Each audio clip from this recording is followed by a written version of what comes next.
The title of this is 9 Seconds. I have mentioned before on this program my affinity for 106.7 KROQ, the world famous KROQ. Well, I have a story about the station that is related to one of the coolest things I've ever experienced in my life, and definitely one of the highlights of my media career.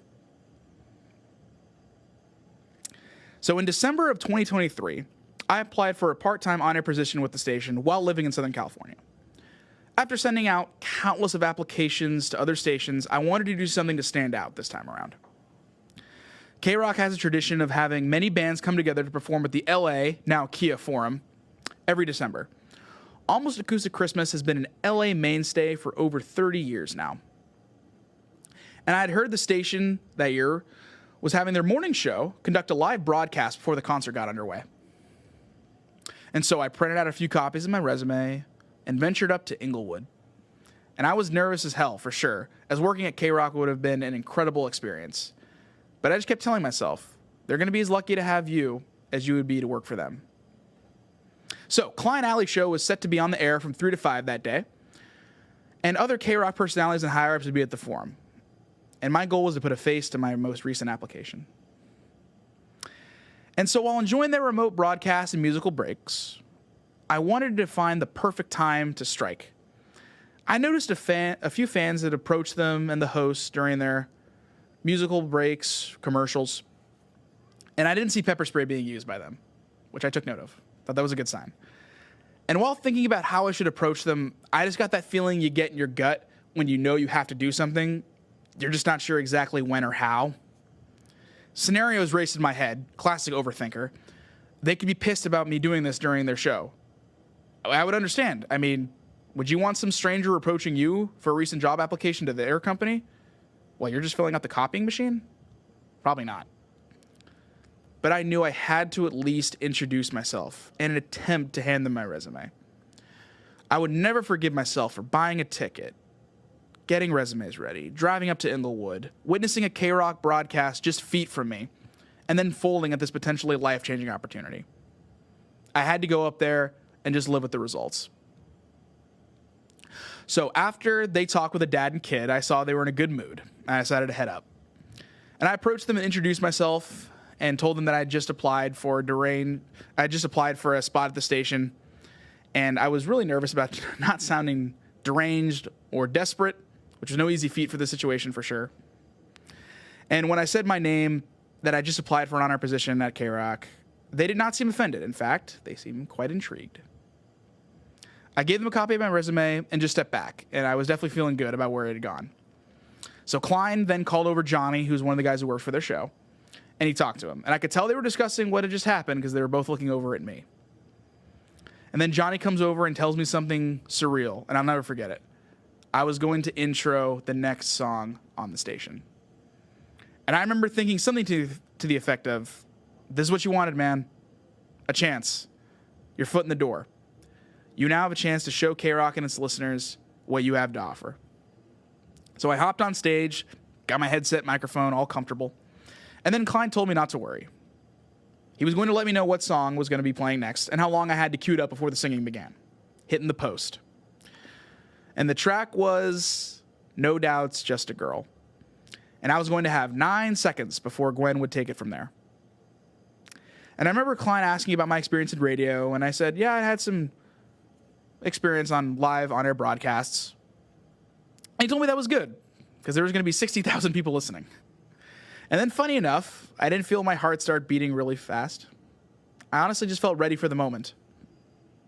When we came back from break, Klein and Allie set up what was happening. And they were for sure right. This was definitely an on-air interview. I had a few minutes to show them and the KROQ listeners why I was not just some regular candidate who wanted to get on the radio. And then Klein joked about how my resume was folded up and sweaty. That is 100% accurate. He asked the crowd if they would ever hire someone who had a resume like that. And to my delight, the crowd all cheered. And I got my first kind of real retort in when I said I couldn't risk bringing in a folder and having it confiscated at the gate. I would have just felt like an absolute idiot. And that got some chuckles. And so they broke down my resume a little bit. And Allie quipped it was impressive. It seemed that she was at least somewhat sincere and not entirely full of sarcasm when she said that. And then Klein got a good laugh from everyone, including me, when he mentioned that I must have done really well with the ladies, considering that I had sports blogger on my resume. And nothing gets them more excited than writing about hockey. And as they read on, Allie noticed that it also said that I was a lifeguard, in which I replied, yes, that was still the case at the time. And then Klein was curious if I'd actually saved anyone's life. I was like, yeah, I've saved some kids in the water before, for sure. When those Newport Beach moms are out drinking their wine on the pool deck, someone's got to pay attention to the kids. And they seemed pretty pleased with my reaction for that one. And then Klein then asked if I ever had given mouth-to-mouth to someone in need. And I decided to play just like a little bit of a sarcastic comment. And it was like, yeah, of course, but they got to be at least an 8 for me to do that. And they both laughed, and that put me in kind of a good spot. And then Klein honestly gave me a huge confidence boost as we were winding down the banter. He said, hey, man, don't be too funny here. And we were queuing up the reins to give to me. And at a moment that I had been imagining, fantasizing about, dreaming up in my head, was about to turn into reality. I was just thinking, don't fuck this up, man. But ultimately, I was thinking, they're not asking you to do anything that you can't do. Have some fun with it. And that one-of-a-kind intro to Just a Girl was fired up. And it was go time. And I remember just thinking, stay cool. You can do this. I remember saying something to the effect of, this is 106.7 KROQ, the world famous KROQ. Here is No Doubt's Just a Girl. Thank you for coming out to KROQ's Almost Acoustic Christmas. Something to that extent. The crowd cheers, and my head goes in the clouds. I realized that I was not that nervous or shocked about the situation. Obviously, I understood the importance and the magnitude of that moment. It was a once-in-a-lifetime opportunity that I just had to perform. But having said that, I didn't feel out of place talking to Klein, Allie, the KROQ's listeners, speaking to the microphone. I felt fine. And those few minutes that I spent talking with them and introing a track, it just felt natural. Being live on the air in a professional environment was an incredible experience, especially with that many people listening at the same time. And it was a thrill I will never forget for as long as I live. However, that does not mean I cannot wrap my head around that being my job. Quite the contrary. I've never felt more confident that I'm going after the right profession than I did in that moment. So I am forever grateful to Klein, Allie, and their incredible staff for allowing me the privilege to grace KROQ's airwaves. I could have said anything up there that the FCC would not have been a big fan of. Or even worse, I could have just sucked and produced boring radio.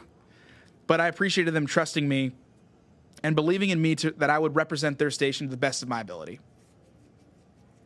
And I will never forget that. Not only those minutes, but the fact that they welcomed me on the air in the first place.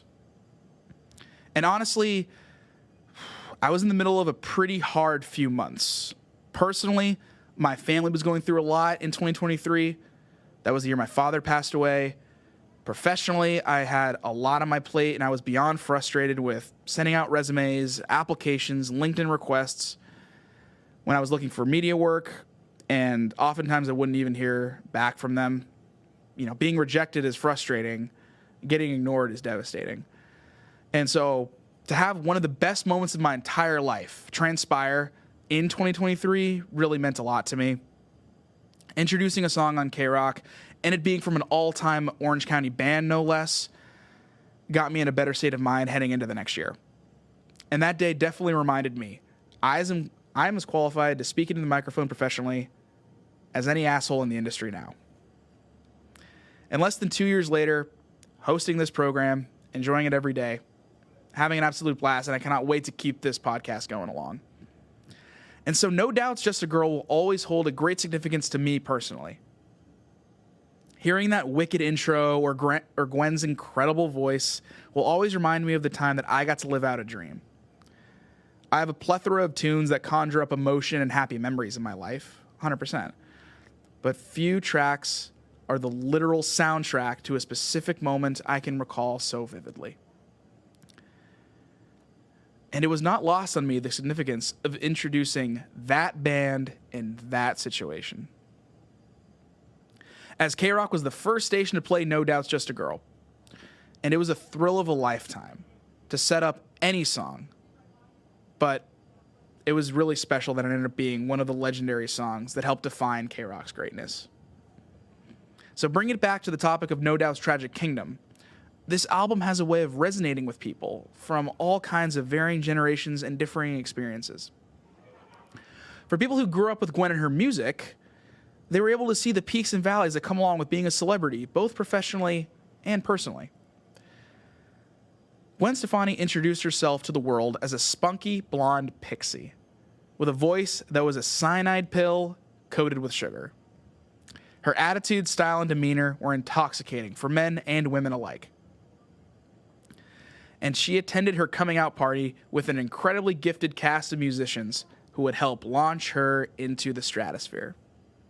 The music, lyrics, and vocals all helped capture a special time in rock, where underground ethics were starting to collide with mainstream sensibilities. Don't Speak and Sunday Morning became instant classics for the youth of America going through heartache and wanting to take a long weekend drive. For 30 years, this record has helped pull up the curtain of history and look back at who Gwen Stefani was before she was associated with Blake Shelton, The Voice, or Bananas. It can be a very interesting exercise analyzing a musician's early work. The remnants of who they were can still be found in their current music and personality, but at the same time, they're definitely not the same person who created their initial records. And that is okay, as it is ultimately impossible to live 30 years and not somewhat evolve as a person and artist.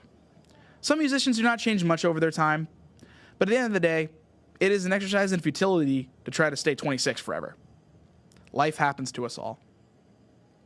But with that said, new generations can grab onto Just a Girl and Spiderwebs and relish them in their time. While it may not be the exact same way their mother consumed Gwen's passionate cries of, "I've had it up to here," this track and record can still ingratiate itself into the souls of modern music fans with its universal frustration, passion, and energy. And those who yearn for the days of Gwen as an alt chick ripping out rock songs with a talented backing crew of musicians, two options act as a time machine. You can try and sign up for a seemingly endless virtual waiting line to fight for tickets to see No Doubt perform at the Sphere in Las Vegas. Or you can take a trip back to the Tragic Kingdom by potting up the album or firing up the record's music videos. What you will experience is a group blasting through some of the most endearing songs of the 90s and a woman on the cusp of exploding into superstar status. And that does it for this episode of Don't Scratch the Vinyl.